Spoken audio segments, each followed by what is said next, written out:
ಏನ್ರಿ ಹೇಳ್ತಾ ಇದ್ದೀರಾ? ಇಷ್ಟು ಸಣ್ಣ ವಿಷಯಕ್ಕೆ ಗುರುಗಳ ಹತ್ರ ಹೋಗ್ಬೇಕಾ?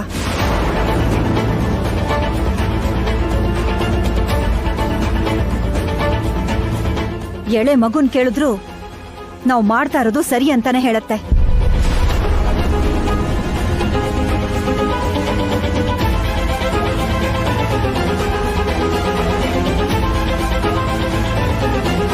ನ್ಯಾಯ ಅನ್ನೋದು ಒಬ್ಬೊಬ್ರಿಗೂ ಒಂದೊಂದು ರೀತಿ ಕಾಣುತ್ತೆ ಅಮ್ಮ. ಈ ಮದ್ವೆ ಆದ್ರೇನೆ ಶ್ರವಂತಿಗೆ ನ್ಯಾಯ ಸಿಗೋದು ಅಂತ ನಿನಗನ್ನಿಸ್ತಾ ಇದೆ. ಆದ್ರೆ ವೈದೇಹಿಗೂ ಅನ್ಯಾಯ ಮಾಡ್ತಾ ನಾನೇ ಅನ್ಯಾಯ ಮಾಡ್ಕೋತಾ ಇದ್ದೀನಿ ಅಂತ ನನಗನ್ಸುತ್ತೆ.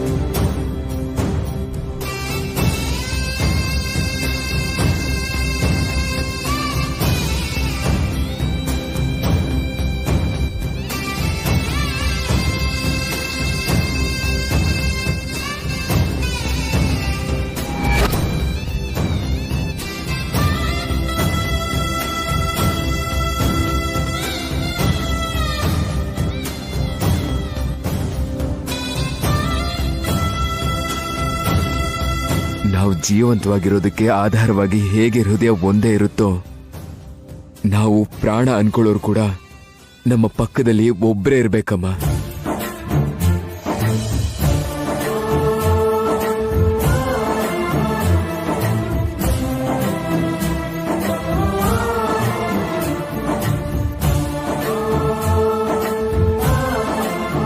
ನನ್ನ ವಿಷಯದಲ್ಲಿ ಅದು ವೈದೇಹಿ ಮಾತ್ರನೇ.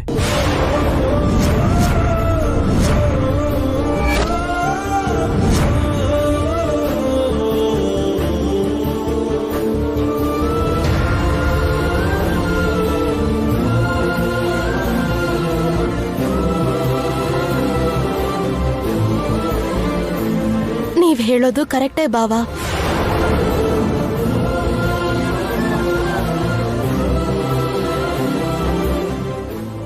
ಒಬ್ಬ ವ್ಯಕ್ತಿ ಮನ್ಸಲ್ಲಿ ಒಬ್ರೇ ಇರ್ಬೇಕು. ನನ್ ಮನ್ಸಲ್ಲಿ ನೀವಿದ್ದೀರಾ. ಆದ್ರೆ ನಿಮ್ ಮನ್ಸಲ್ಲಿ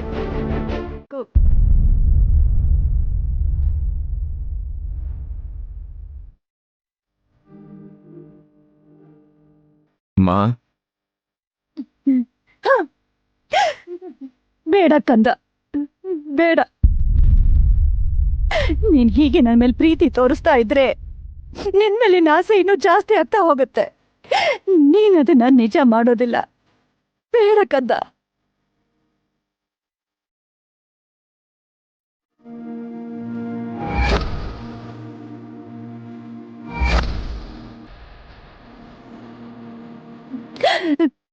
ಯಾವುದೇ ರೀತಿ ಸಮಸ್ಯೆಗಳಿರಲ್ಲ ಕಂದ. ಯಾಕಂದ್ರೆ ಇವತ್ತು ನೀನು ನನ್ನ ಪಕ್ಕದಲ್ಲಿದ್ದು ಪ್ರಾಣನ ಕಾಪಾಡ್ದ ಹಾಗೆ ಪ್ರತಿ ಸಲನೂ ನನ್ನ ಪಕ್ಕ ಇದ್ದು ಕಾಪಾಡಕ್ಕಾಗಲ್ವಲ್ಲ.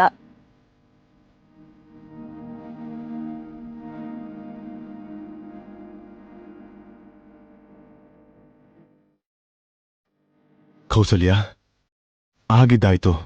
ಮತ್ತೆ ನೀನು ಹುಚ್ಚಂಗ್ ಮಾತಾಡ್ಬೇಡ. ತಪ್ಪಿಲ್ಲ ಮಾವ, ಅತ್ತೆ ಮಾತಾಡಿದ್ರಲ್ಲಿ ಏನೂ ತಪ್ಪಿಲ್ಲ.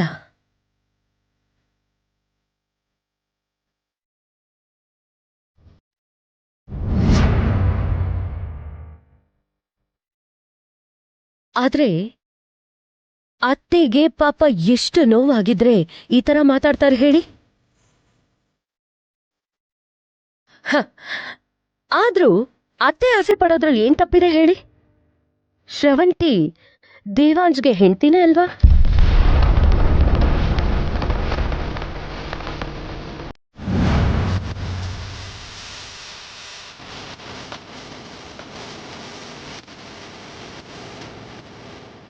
ಈ ವಿಷಯ ಎಲ್ರಿಗೂ ಗೊತ್ತಿಲ್ಲದೆ ಇರೋದಕ್ಕೆ ಶ್ರವಂತಿಗೆ ಅವಮಾನ ಆಗ್ಬಾರ್ದು ಅಂತ ಎಲ್ರ ಎದುರಿಗೆ ಶ್ರವಂತಿಗ್ ತಾಳಿ ಕಟ್ಟು ಅಂದ್ರು. ಅದು ತಪ್ಪಾ? ಹೇಳಿ ಮಾವ, ತಪ್ಪಾ?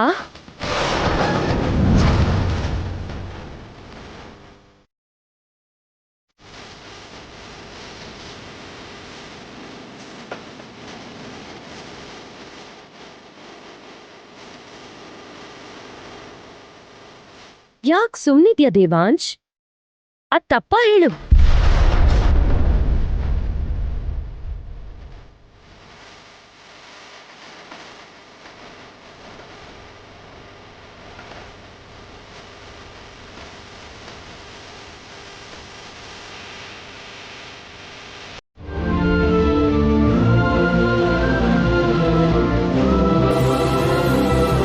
ಅತ್ತೆ ಜೀವಂತವಾಗಿರ್ಬೇಕು ಅಂದ್ರೆ ನೀವೇ ಮದ್ವೆ ಮಾಡ್ಕೊಳ್ಳೇಬೇಕು ದೇವಾಂಶ್. ತಪ್ಪಿದ್ದಲ್ಲ.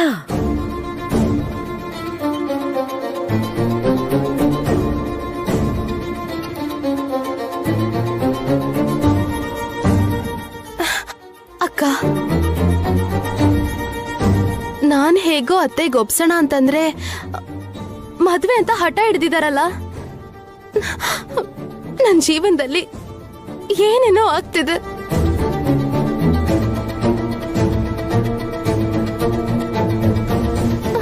ಭಾವಂಗ್ ಮಾತ್ರ ಫೋರ್ಸ್ ಮಾಡಬೇಡಿ, ಫೋರ್ಸ್ ಮಾಡಬೇಡಿ. ನನ್ನಿಂದ ಯಾರಿಗೂ ಕಷ್ಟ ಆಗೋದು ಬೇಡ, ಯಾರು ಸಾಯೋದು ಬೇಡ.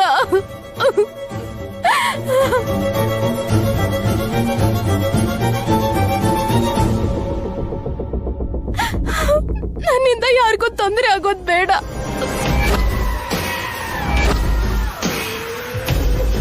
ಸಾಯೋದು ಬೇಡ, ನನ್ನಿಂದ ಯಾರು ಸಾಯೋದು ಬೇಡ. ಈ ತರ ಮಾತಾಡಿ ಮಾತಾಡಿನೇ ನಿನ್ ಪರಿಸ್ಥಿತಿ ಈ ತರ ಆಗಿದೆ ಶ್ರವಂತಿ. ನೀನ್ ಬೇರೆ ಯಾವನೋ ಒಬ್ಬನ್ನ ಮದ್ವೆ ಆಗ್ಬೇಕು ಅಂತ ಅನ್ಕೋತಿಲ್ವಲ್ಲ. ನಿನ್ ಗಂಡನ್ ಮೇಲೆ ಆಸೆ ಪಡ್ತಿದ್ಯಲ್ವಾ, ಅದು ನಿನ್ ಹಕ್ಕು.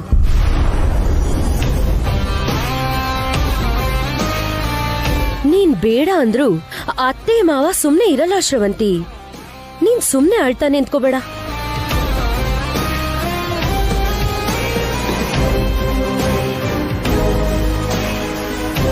ಉರ್ಮಿಳಾ, ಇಲ್ಲಿವರೆಗೂ ನಡೆದಿರೋ ಜಗಳನೇ ಸಾಕು. ಇದ್ರ ಬಗ್ಗೆ ನಾವು ಆಮೇಲೆ ಮಾತಾಡ್ಕೊಳ್ಳೋಣ. ಅಮ್ಮನಿಗೆ ರೆಸ್ಟ್ ಬೇಕು. ಎಲ್ರು ಹೋಗೋಣ ಬನ್ನಿ. ದೇವಾಂಶ್ ನಡಿ. ಅಪ್ಪ, ನೀವು ಅಮ್ಮನ್ನ ನೋಡ್ಕೊಳ್ಳಿ. ಅತ್ತೆ ಯಾಕೆ ಈ ತರ ನಮ್ಮನ್ನ ಇಕ್ಕಟ್ಟಿಗೆ ಸಿಕ್ಕಾಕ್ಸ್ತಿದ್ದಾರೆ? ಅವ್ರಿಗೆ ಶ್ರವಂತಿನ ಮದ್ವೆ ಮಾಡ್ಕೊಳ್ಳೋದನ್ ಬಿಟ್ರೆ ಬೇರೆ ಯಾವ ದಾರಿನೂ ಇಲ್ದಿರೋ ಹಾಗೆ ಮಾಡ್ತಿದ್ದಾರೆ. ಏನ್ ಮಾಡೋದು?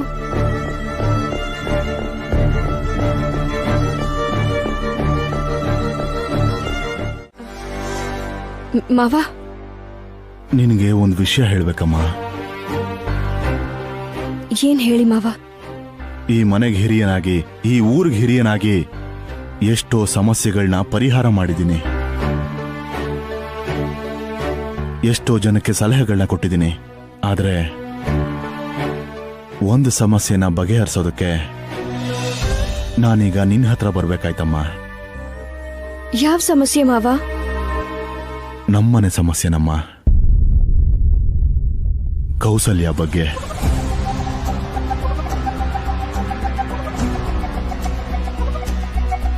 ಕೌಸಲ್ಯ ಬಗ್ಗೆ ನಂಗೆ ಚೆನ್ನಾಗಿ ಗೊತ್ತಮ್ಮ. ಅವಳು ಯಾವ ವಿಷಯಕ್ಕೂ ಅಷ್ಟು ಹಠ ಮಾಡೋದಿಲ್ಲ. ಗಂಡನಿಗೆ ಯಾವ್ದಿಷ್ಟನೋ ಅದೇ ಕೆಲಸ ಮಾಡ್ತಾಳೆ. ಮಕ್ಕಳಿಗೆ ಏನಿಷ್ಟನೋ ಅವಳು ಅದನ್ನೇ ಇಷ್ಟಪಡ್ತಾಳೆ. ಆದ್ರೆ ಅಪ್ಪಿ ತಪ್ಪಿ ಯಾವ್ದಾದ್ರೂ ವಿಷಯದ ಬಗ್ಗೆ ಹಠ ಮಾಡಿದ್ರೆ ಅವಳು ತನ್ನ ಪ್ರಾಣನ್ ಬೇಕಾದ್ರೂ ಬಿಟ್ಬಿಡ್ತಾಳೆ. ಅವಳ ಹಠನ ಮಾತ್ರ ಬಿಡಲ್ಲಮ್ಮ.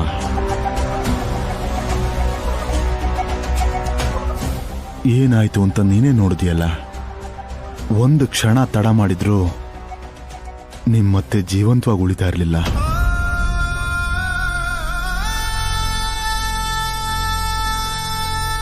ಸದ್ಯಕ್ಕೆ ಅವಳನ್ನ ಹೇಗೋ ಕಾಪಾಡ್ಕೊಂಡಿದೀವಿ. ಆದ್ರೆ ಅವಳ ಯೋಚನೆ ಮಾತ್ರ ಇನ್ನೂ ಹಾಗೇ ಇದೆ. ನಾವು ಅವಳ ಪಕ್ಕನೇ ಇದ್ದು ಎಷ್ಟು ಜಾಗರೂಕತೆಯಿಂದ ಅವಳು ನೋಡ್ಕೊಂಡ್ರು ಯಾವ ಕ್ಷಣದಲ್ಲಿ ಅವಳು ಏನ್ ಅನಾಹುತ ಮಾಡ್ಕೊಳ್ತಾಳೋ ಏನೋ ಗೊತ್ತಿಲ್ಲಮ್ಮ.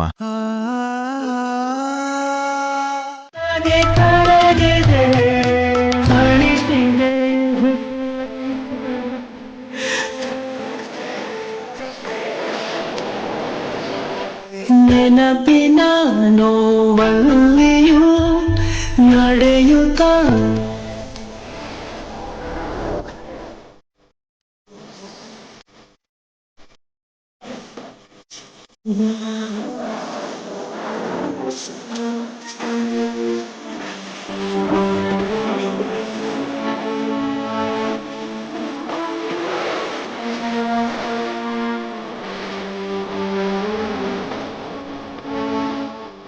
ನಾವೇನ್ ಪಾಪ ಮಾಡಿದೀವಿ ವೈದೇಹಿ? ಯಾಕೆ ಆ ದೇವರು ನಮ್ಮ ಹಣೆ ಬರನ್ನ ಈ ರೀತಿ ಬರೆದಿದ್ದಾನೆ?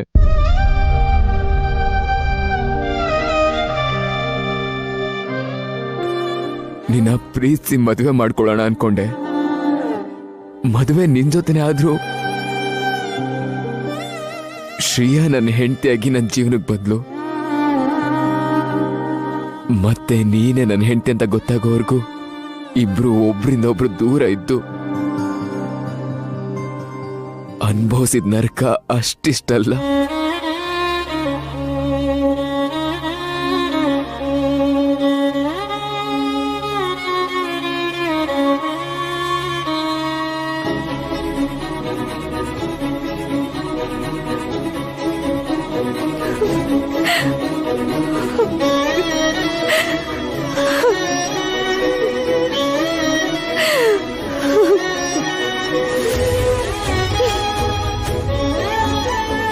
ನೀನೇ ನನ್ನ ಹೆಂಡತಿ ಅಂತ ಗೊತ್ತಾದ ಮೇಲೆ ಪ್ರಪಂಚದಲ್ಲಿ ಯಾರಿಗೂ ಸಿಗದೆ ಇರೋಷ್ಟು ಸಂತೋಷ ನನಗ್ ಸಿಕ್ತಲ್ಲ ಅಂತ ನನಗೆ ಖುಷಿಯಾಗಿತ್ತು. ಇನ್ನು ಜೀವನ ಪೂರ್ತಿ ಸಂತೋಷವಾಗಿರ್ಬೋದು ಅನ್ಕೊಂಡೆ.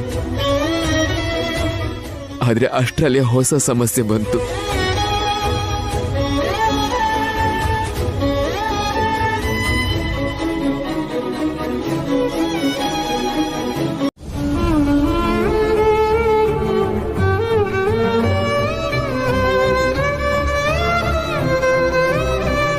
ನನ್ ಕೈಯಲ್ಲ. ಹೌದು ರೀ, ನಿಮ್ ಕೈಯಲ್ಲೇನೆ ಇದೆ. ನೀವ್ ಮನಸ್ ಮಾಡಿದ್ರೆ ಅತ್ತೆಗೆ ಮತ್ತೆ ಈ ಪರಿಸ್ಥಿತಿ ಬರಲ್ಲ. ಯಾವತ್ತಿಗೂ ಅವರು ಸಂತೋಷವಾಗೇ ಇರ್ತಾರೆ. ಅದೇನು ಅಂತ ಹೇಳು ವೈದೇಹಿ. ನಿಜವಾಗ್ಲೂ ನನ್ಗೇನು ಅರ್ಥ ಆಗ್ತಿಲ್ಲ. ನೀನ್ ಏನ್ ಹೇಳಿದ್ರು ಮಾಡ್ತೀನಿ. ಅಮ್ಮ ಸಂತೋಷವಾಗಿರೋದೇ ನನಗ್ ಮುಖ್ಯ.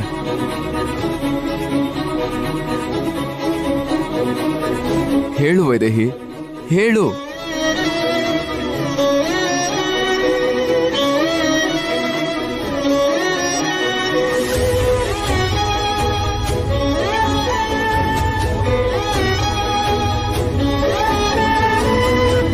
ಹೇಳು ವೈದೇಹಿ, ಏನ್ ಮಾಡ್ಬೇಕು ಅಂತ ಹೇಳು.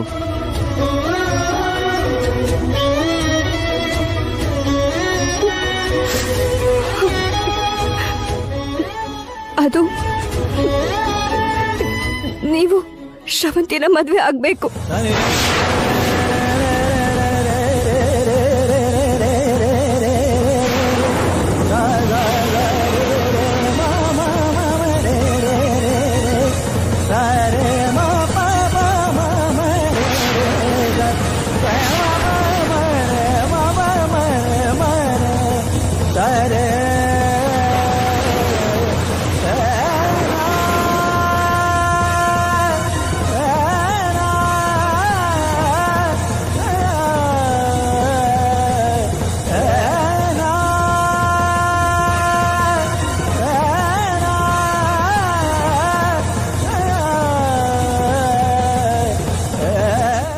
ಏನ್ ಹೇಳ್ದೆ? ಏನ್ ಹೇಳ್ದೆ ವೈದೇಹಿ? ಹೇಳು, ಏನಂದೆ ನೀನು?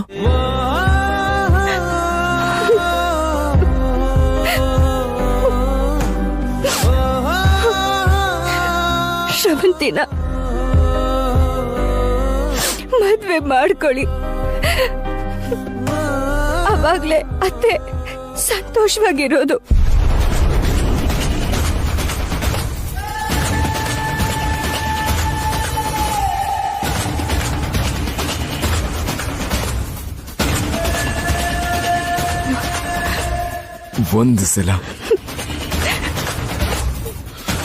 ಒಂದು ಸಲ ನನ್ನ ನೋಡ್ಕೊಂಡು ಆ ಮಾತು ಹೇಳು.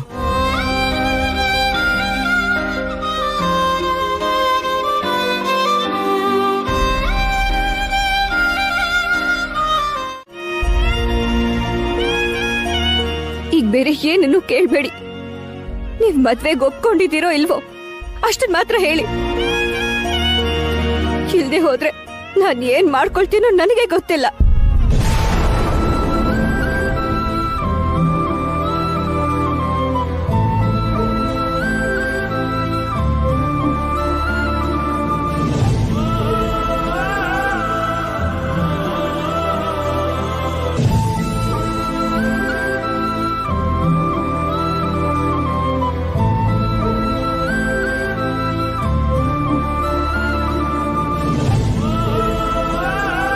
ಮದ್ವೆಗೆ ನೀವು ಒಪ್ಕೊಳ್ತಿದ್ದೀರೋ ಇಲ್ವೋ?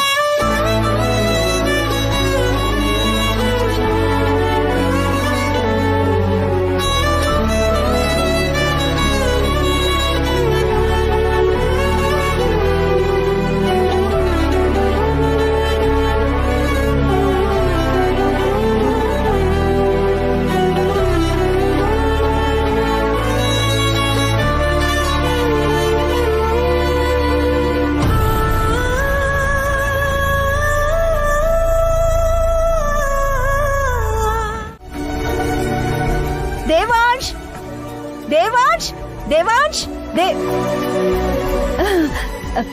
ಕಂದ ದೇವಾಂಶ್,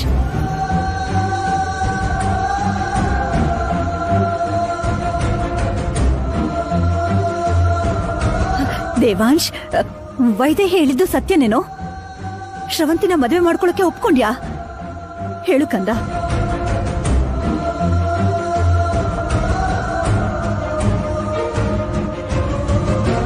ಹೇಳು ದೇವಾಂಶ್, ಮದ್ವೆಗೆ ಒಪ್ಕೊಂಡಿದ್ಯಾ? ಯಾಕೋ ಏನೋ ಮಾತಾಡ್ತಿಲ್ಲ. ದೇವಾಂಶ್ ಕಂದ, ಮದ್ವೆಗೆ ಒಪ್ಕೊಂಡ್ಯೇನೋ?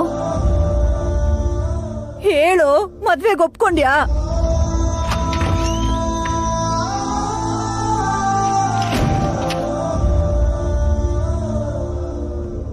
ಹೇಳು, ಹೇಳು ಕಂದ, ಶ್ರವಂತಿನ ಮದ್ವೆ ಮಾಡ್ಕೊಳಕ್ಕೆ ನೀನು ಒಪ್ಕೊಂಡ್ಯಾ?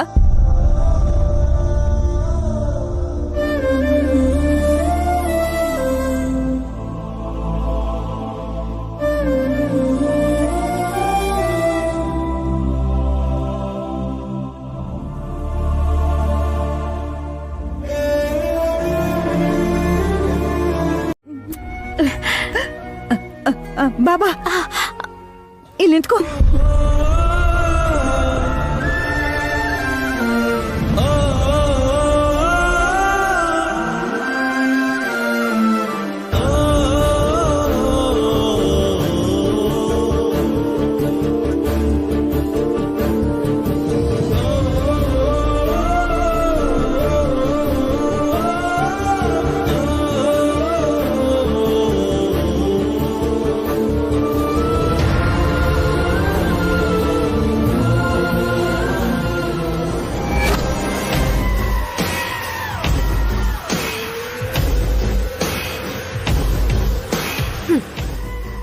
ನನ್ನವನು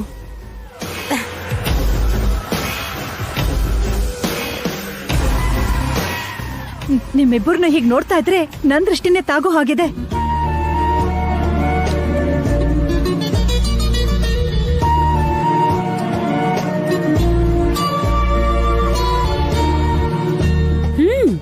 ಕಂಗ್ರ್ಯಾಚುಲೇಷನ್ ಶ್ರವಂತಿ, ಅನ್ಕೊಂಡಿದ್ದನ್ನ ಸಾಧಿಸಿದ್ಯಾ? ಥ್ಯಾಂಕ್ಸ್ ಅಕ್ಕ. ಈ ದೇವಾಂಶ್ ಹಠ ಮಾಡ್ತಾನೆ ಅನ್ಕೊಂಡ್ರೆ ಈಸಿಯಾಗಿ ಒಪ್ಕೊಂಬಿಟ್ನಲ್ಲ. ಇದ್ದೇ ಒಳ್ಳೆ ಚಾನ್ಸ್ ಇಬ್ರು ಹೆಂಡ್ತಿರು ಓಕೆ ಅನ್ಕೊಂಡಿದ್ದೇನೆ. ಹೆಂಗೆ ಚೇಚೆ, ದೇವಾಂಶ್ ಅಂತವನಲ್ಲ. ಈಗ ಮದ್ವೆ ನಡೆದ್ರೆ ನನ್ನ ಪರಿಸ್ಥಿತಿ ಏನು? ಶ್ರವಂತಿ ಮೇಲೆ ತುಂಬಾ ಆಸೆಗಳು ಇಟ್ಕೊಂಡಿದ್ನಲ್ಲ. ಅಲ್ಲ, ಇವನ್ ಮದ್ವೆಗೆ ಮನ್ಸ್ಫೂರ್ತಿಯಿಂದ ಒಪ್ಕೊಂಡಿರ್ತಾನ? ಲೋ ದೇವಾ, ನೀನು ಮನಸ್ಫೂರ್ತಿಯಾಗಿ ಒಪ್ಕೊಂಡ್ಯಾ? ಇದ್ರಲ್ಲಿ ಯಾರು ಬಲವಂತನೂ ಇಲ್ಲ ತಾನೆ?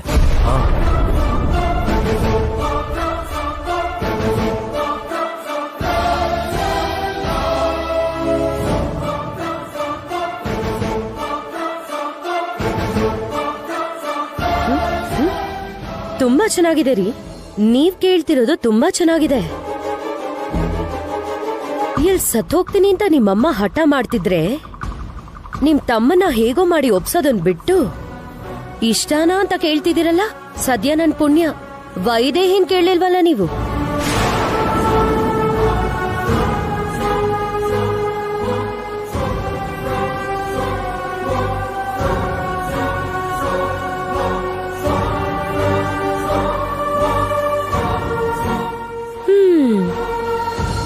ಪಾಪ ವೈದೇಹಿನ್ ನೋಡಿ.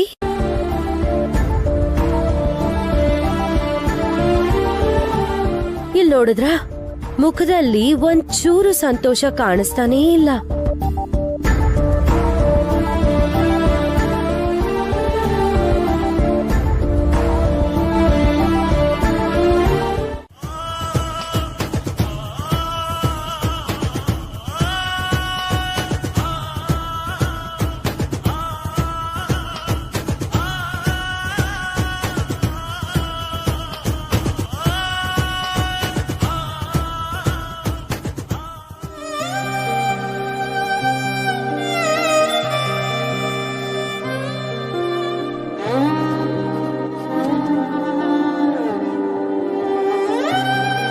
ನಾಡಿದ್ದು ಬೆಳಿಗ್ಗೆ ಮದುವೆಗೆ ಒಂದು ಒಳ್ಳೆ ಮುಹೂರ್ತ ಇದೆಯಮ್ಮ. ಅದು ತಪ್ಪಿದ್ರೆ 4 ತಿಂಗಳು ಯಾವ ಮುಹೂರ್ತನೂ ಇಲ್ಲ.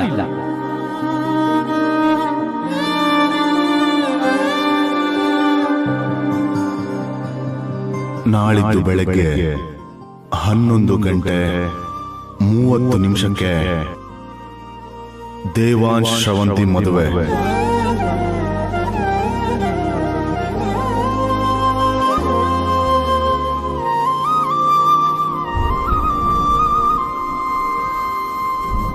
ಪ್ರಪಂಚದಲ್ಲಿ ಯಾವ್ದೇ ಹುಡುಗಿಗಾದ್ರೂ ಯಾವ ಹೆಂಡತಿಗೂ ಬರ್ದೇ ಇರುವಂತ ಪರಿಸ್ಥಿತಿನ ನನಗ್ ಕೊಟ್ಬಿಟ್ಟಿದ್ಯಲ್ಲ ರಾಮ.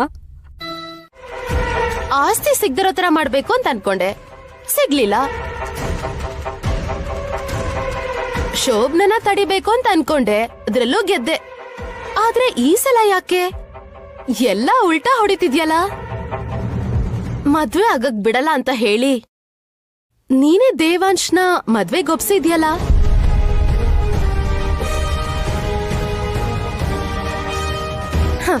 ನಾನೇನೋ ಪ್ಲಾನ್ ಮಾಡ್ಕೊಂಡಿದ್ದೆ. ದೇವಾಂಶ್ ನನ್ ಗಂಡ ಆಗ್ತಾನೆ ಅಂತ ತುಂಬಾ ನಂಬಿಕೆ ಇಟ್ಕೊಂಡಿದ್ದೆ. ಆದ್ರೆ ನೀನೇ ದೇವಾಂಶ್ನ ಒಪ್ಪಿಸ್ತೀಯ ಅಂತ ನಾನಂತ ಅನ್ಕೊಂಡಿರ್ಲಿಲ್ಲ. ದೇವಾಂಶ್ ಮದ್ವೆಗೆ ಒಪ್ಕೊಂಡಿರೋದೇ ಒಂದ್ ಸಿಹಿ ಸುದ್ದಿ ಅಂತ ಅನ್ಕೊಂಡ್ರೆ, ನೀನ್ ಒಪ್ಸ್ತೀಯಲ್ಲ, ಆಹಾ, ಅದು ಅದಕ್ಕಿಂತ ದೊಡ್ಡ ವಿಷಯ.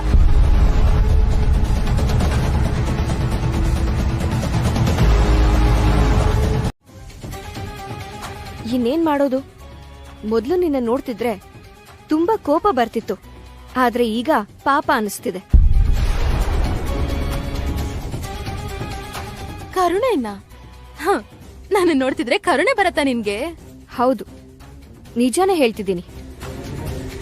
ಇನ್ನೊಬ್ಳು ಹೆಣ್ಣಿನ ಗಂಡನ್ನ ಬೇಕು ಅಂತ ಕೇಳ್ತಾ ಇರೋ ಒಂದ್ ಹುಡುಗಿನ ನೋಡ್ತಾ ಇದ್ರೆ ಕರುಣೆ ಅಲ್ದೆ ಇನ್ನೇನ್ ಬರಕ್ ಸಾಧ್ಯ? ಏಯ್, ನೀನು ಮಧ್ಯದಲ್ಲಿ ಬಂದಿದ್ ಕಣೆ. ನಿನ್ಕಿಂತ ಮುಂಚೆ ನಾನ್ ದೇವಾಂಶ್ ಬಗ್ಗೆ ಪ್ಲಾನ್ ಮಾಡಿದ್ದೆ. ಮಧ್ಯದಲ್ಲಿ ಬಂದಿರೋ ನಿನ್ನ ಮಧ್ಯದಲ್ಲೇ ಕಳಿಸ್ಕೊಡ್ತೀನಿ. ದೇವಾಂಶ್ನ ನನ್ ಬುಟ್ಟಿಗೆ ಹಾಕೋತೀನಿ. ನೀನು ಬಲವಂತವಾಗಿ ಅವ್ರನ್ನ ಪಕ್ಕದಲ್ಲಿ ಹಸೆ ಮಣೆ ಮೇಲೆ ಕೂಡಿಸ್ಕೋಬಹುದು, 3 ಗಂಟೆನೂ ಕಟ್ಟಿಸ್ಕೋಬಹುದು. ಆದ್ರೆ ಅವ್ರ ಮನಸ್ಸಿನಿಂದ, ಅವ್ರ ಜೀವನದಿಂದ ನನ್ನನ್ನ ದೂರ ಮಾಡೋದು ನಿನ್ನಿಂದ ಆಗಲ್ಲ. ಯಾಕಾಗಲ್ಲ? ನಮ್ ಮದ್ವೆ ಆಗ್ಲಿ ತಡಿ. ಏನೇ ಮದ್ವೆ ಮದ್ವೆ ಅಂತಿದ್ಯಲ್ಲ, ಅವ್ರು ಹೇಳಿದ್ ಮರ್ತೋಯ್ತಾ ನಿಂಗೆ?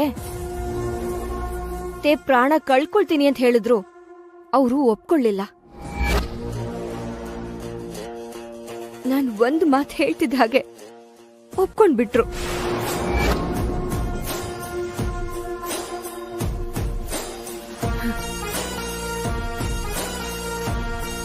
ಅದು ನನ್ ಮಾತಿನ ಮೇಲೆ ಅವ್ರಿಗಿರೋ ಗೌರವ, ಅದು ನನ್ ಮೇಲೆ ಅವ್ರಿಗಿರೋಂತ ಪ್ರೀತಿ. ಆದ್ರೆ ನಿನ್ನ ಆಟಗಳೆಲ್ಲ ನಿನ್ನ ಬಗ್ಗೆ ಇರೋ ಸತ್ಯ ಗೊತ್ತಾಗೋವರೆಗೂ ಅಷ್ಟೇ. ನೀನ್ ನಿಜವಾದ ಸೋದರ ಸೊಸೆ ಅಲ್ಲ ಅಂತ ಗೊತ್ತಾಗಿದ್ದು ಮರುಕ್ಷಣನೇ ನಿನ್ ಪರಿಸ್ಥಿತಿ ಹೇಗಿರತ್ತೆ ಅಂತ ಯೋಚನೆ ಮಾಡು. ಅಯ್ಯೋ ವೈದೇಹಿ, ವೈದೇಹಿ, ನೀನು ಲಾಜಿಕ್ ನ ಮರ್ತ್ಬಿಟ್ ಮಾತಾಡ್ತಾ ಇದ್ಯಾ? ನಮ್ ಮದ್ವೆ ಆಗತ್ತೆ ಅನ್ಕೋ, ಆಮೇಲೆ ನಾನು ಸೋದರ ಸೊಸೆ ಆದ್ರೆ ಏನು, ಆಗ್ಲಿಲ್ಲ ಅಂದ್ರೆ ಏನು?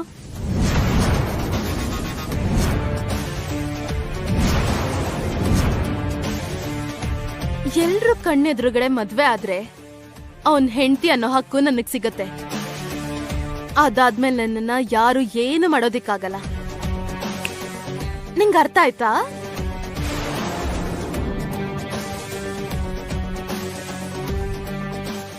ಯಾಕ್ ವೈದೇಹಿ ಏನೂ ಮಾತಾಡದೆ ಸುಮ್ನೆ ನಿಂತಿದ್ಯಾ? ಏನ್ ಮಾತಾಡ್ಬೇಕೋ ಗೊತ್ತಾಗ್ತಿಲ್ವಾ?